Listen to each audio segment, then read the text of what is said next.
Hey guys, how's it going? Welcome to the next video. I realized I'm making it through all these videos and I never did a symptoms one. You're going to see similar information on pretty much every single foundation repair contractor's website. So a lot of this is going to be kind of a repeat, but it is an important part about assessment, evaluation, and figuring out if you have a foundation repair problem, right? So I want to cover some of the signs and symptoms of foundation settlement. We've got causes in a different video. We've got different types of repairs. And then probably got 5 or 6 more videos before we get into the more advanced stuff. We'll start talking about roadways and a whole bunch of other jazz that I personally enjoy. I think it'll be a lot of fun.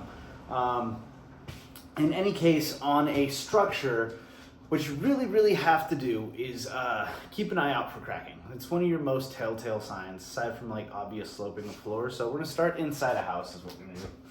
So inside a home. Cracking. Now, I always start with cracking because every crack tells a different story, okay? Cracking is going to be most prominent at the openings, which is doorways, windows, anything that has like a header that transfers the load over and down to the foundation. So if I were to pretend that this is an opening, right, most commonly I would see cracking coming off diagonally from the corners of this opening. But every crack, again, tells a different story, right? So if I got a crack that runs specifically horizontal, just like that, usually that's related to the bonding of materials. It doesn't have to do with settlement itself. It might be compressibility if it's pushing out the paint, or the crack is like collapsing inwards. That could be two pressures pushing together, right? Other than that, it's really just kind of the bonding of material, except foundations. If that horizontal crack is actually in the footing of the structure on the outside of the home, that could be the rebar starting to go. That could be a spalling that's happening. It could be a series of things that do actually need to be addressed because those are foundation and structural related issues. Now, it's not the sort of thing that needs to be leveled and stabilized. It's something that needs to be sealed, repaired, and or replaced, right? If it's rebar rusting, or if you got this horizontal crack in the footing. Hopefully, it's not that serious, and you can just kind of put like an epoxy in and it's good. You might have to stick rebar in to bridge the crack, and it's a lot of stuff, right?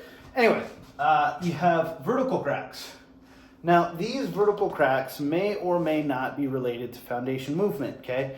If the crack widens toward the top, right? You got the floor here. If the crack widens toward the top, it could indicate like a splitting of the roof structure, and that could be a sign of like one section of the home settling down, right?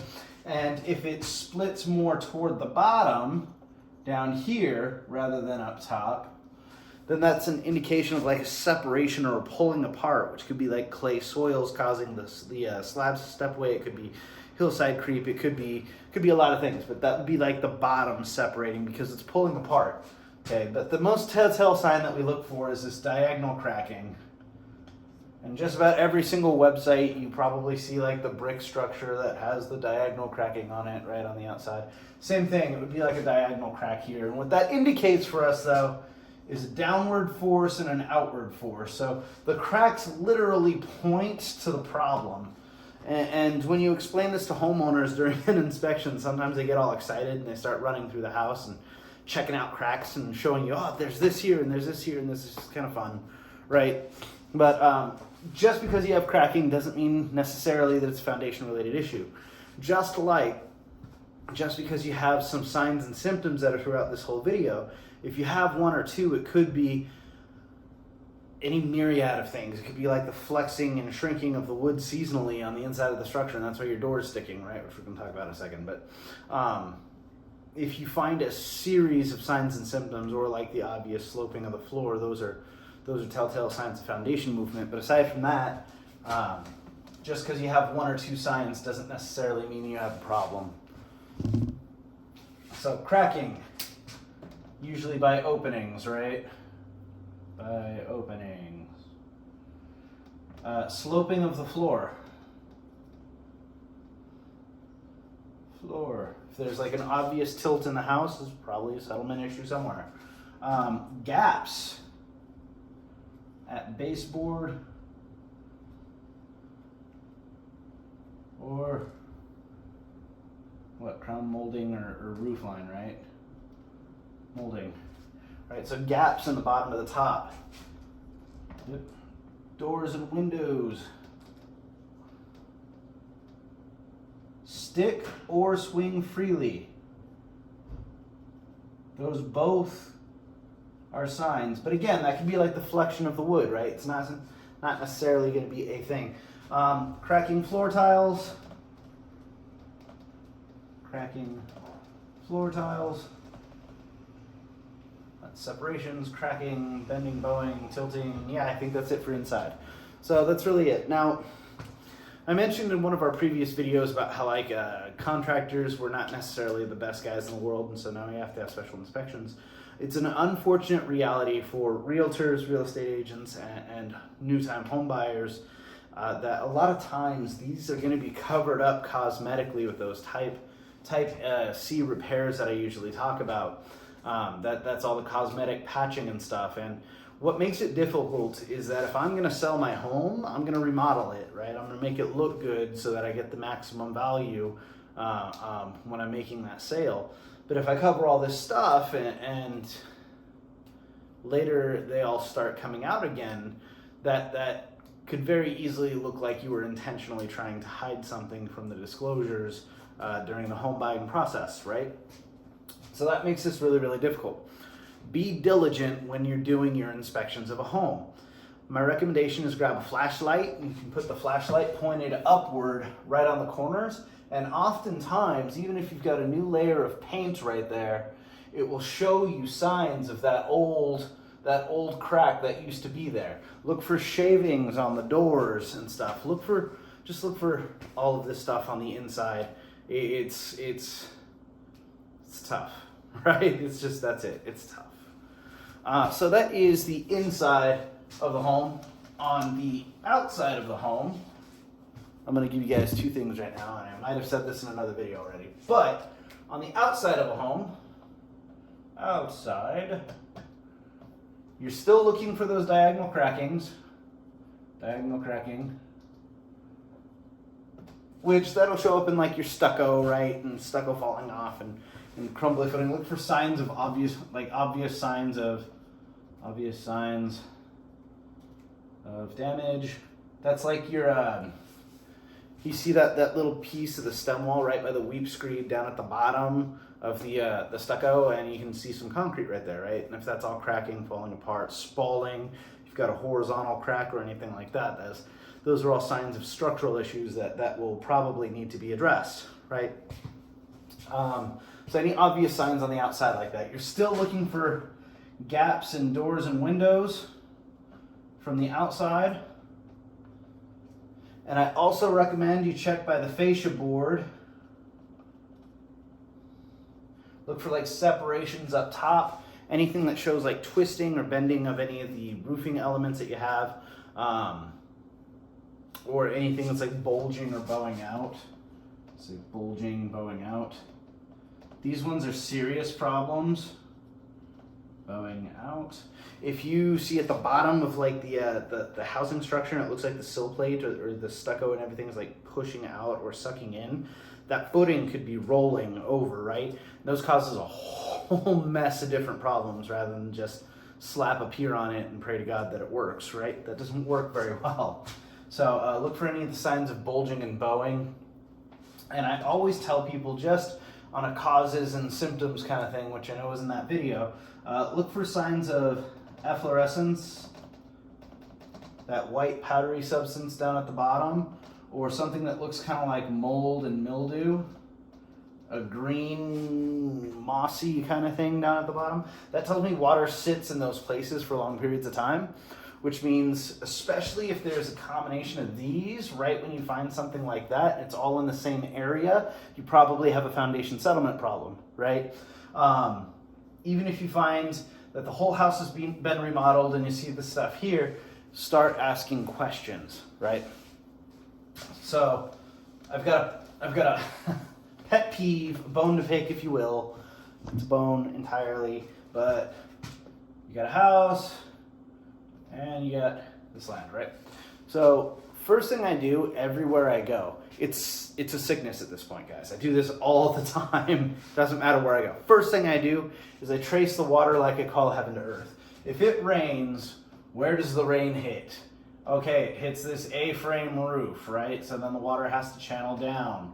Does it have rain gutters? Where does this rain gutter discharge? Is it right here by the footing, which causes a problem?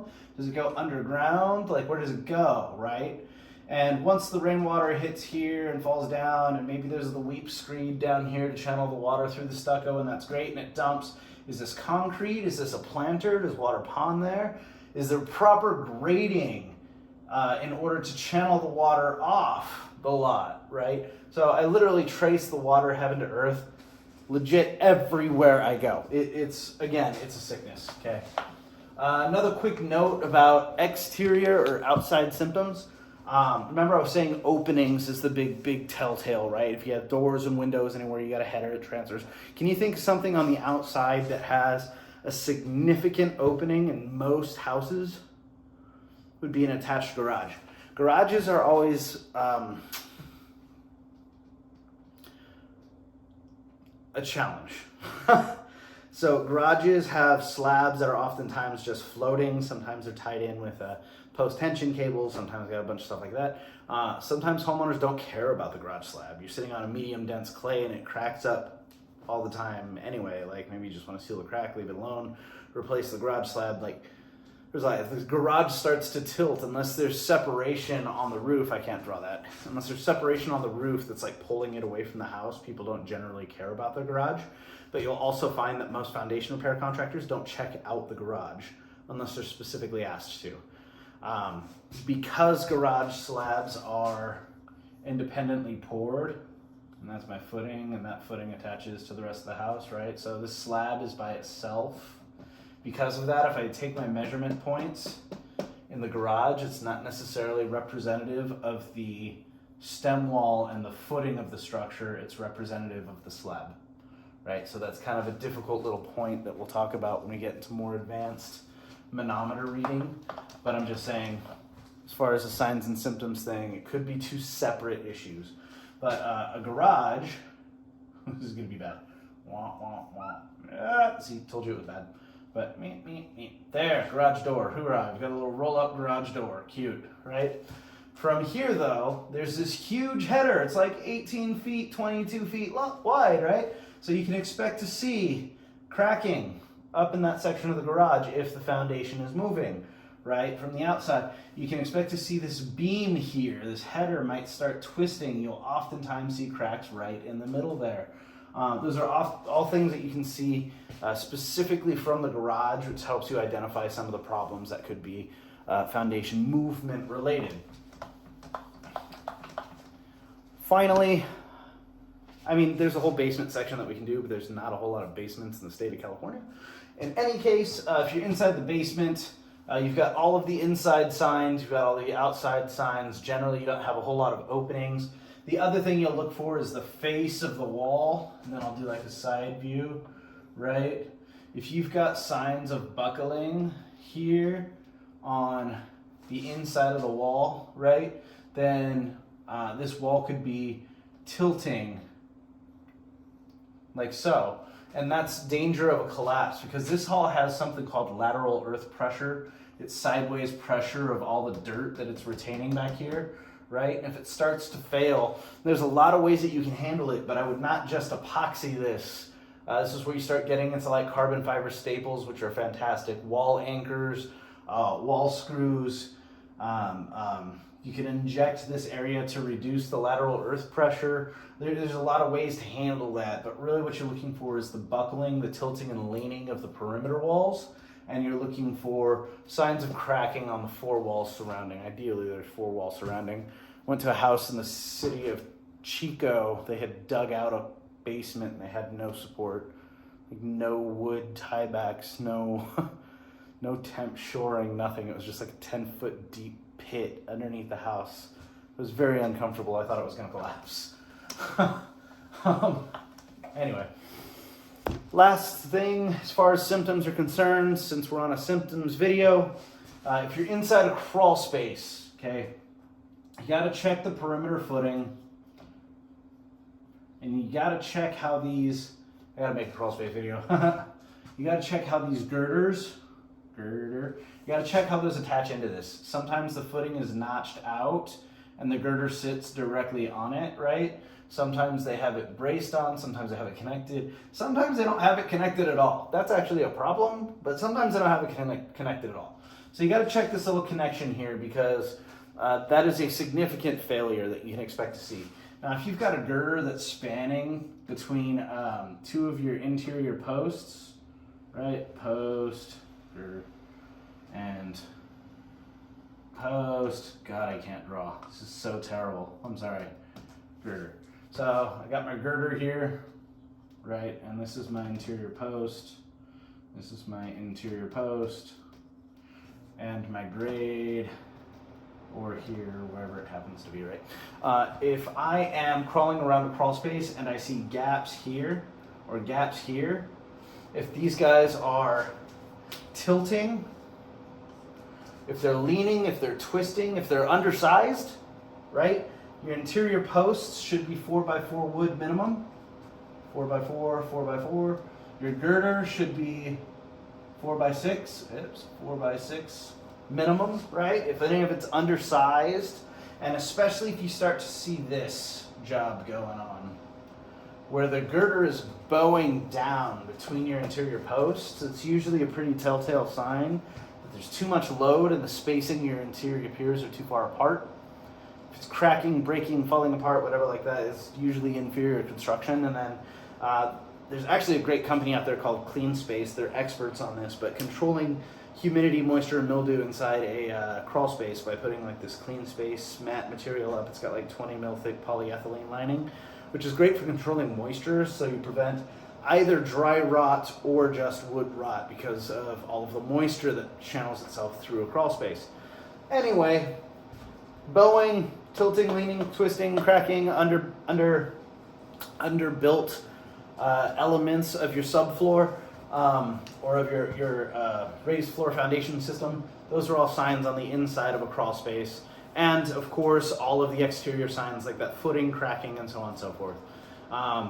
So those are all things to kind of keep your eyes out for. I know it's kind of a lot, and I know that's going into a lot, but it's really important information, especially again for like home flippers, realtors, buyers, and stuff like that. So I encourage you guys to take notes on that. If you have any questions, comments, concerns, suggestions even, please drop it down in the comments below or just message me privately, separately.